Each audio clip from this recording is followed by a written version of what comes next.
আসসালামু আলাইকুম ভিউয়ার্স। আবারও আরএফএল কোম্পানিতে নিয়োগ দেবে।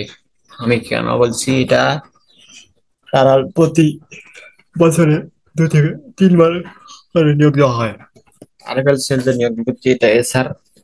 যাই হোক, এটাতে আবার অনেক খুব চাপ থাকে। এসআর মানে হচ্ছে আপনাকে এত টাকা বা এত টাকার একটা লিড দিবে, যেমন আপনাকে মাসে 4 থেকে 5 লাখ টাকার বেশি সেলস আনতে হবে। আপনি যত সেলস আনতে পারবেন আপনার তত প্রফিট হবে, আপনার তত বেতন বৃদ্ধি বা বোনাস পাবেন, এইরকম চাপ। আর ভাই, অনেকেই আপনারা ইউটিউব চ্যানেলটিতে আমার সাবস্ক্রাইব করেন না, তাই আপনাদেরকে বলি আমার ইউটিউব চ্যানেলে যে বিডি জব সার্কুলার আপনারা সাবস্ক্রাইব করবেন। এখানে আরএফএ কোম্পানিতে এসআর পদে করতে গেলে আপনারা বুঝেন, এখানে আপনাদের ইন্টারের সার্টিফিকেট, মূল সার্টিফিকেট নিয়ে নিবে পরবর্তীতে, যার কারণে আপনাদের ভেজাল হয়। সার্টিফিকেট নিয়ে নেওয়া মানে অন্য কোনো চাকরিতে আর যোগ্য না হওয়া। যাই হোক, আপনারা যারা বেকার আছেন করতে পারেন এখানে।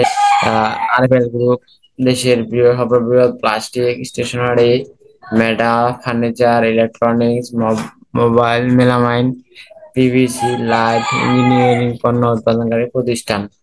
এক কথায় আরএফএল এর সবকিছু আছে। আপনারা আরএফএল এর প্লাস্টিক বলেন, আরএফএল এর আপনাদের আরএফএল প্রাণ, যেটাতে আপনাদের জুস কোম্পানিটাতে যেতে পারেন আপনাদের। এরপরে এটাও, এরপরে আর নিয়োগ দিবে।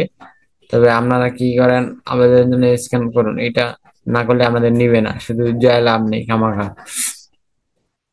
এই যে এগুলা পরীক্ষা অলরেডি হয়ে গেছে, এগুলাতে কি করতে হয়? এই যেমন বলছে যে রংপুর সালমা মসজিদ কমার্শিয়াল টাওয়ার, 4th তলা, 92 নং 97 স্টেশন রোড, আলমনগর। দুর্নীতি দমন অভিযোগ বিপরীত পাশে, 4 থেকে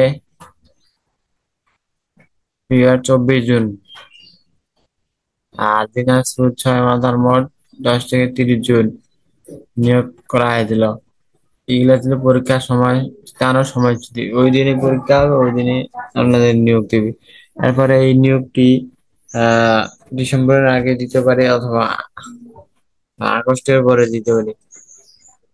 সো যারা চ্যানেলটিতে সাবস্ক্রাইব করেনি অবশ্যই সাবস্ক্রাইব করবেন। ভিডিওটি ভালো লাগলে সাবস্ক্রাইব করবেন। ধন্যবাদ।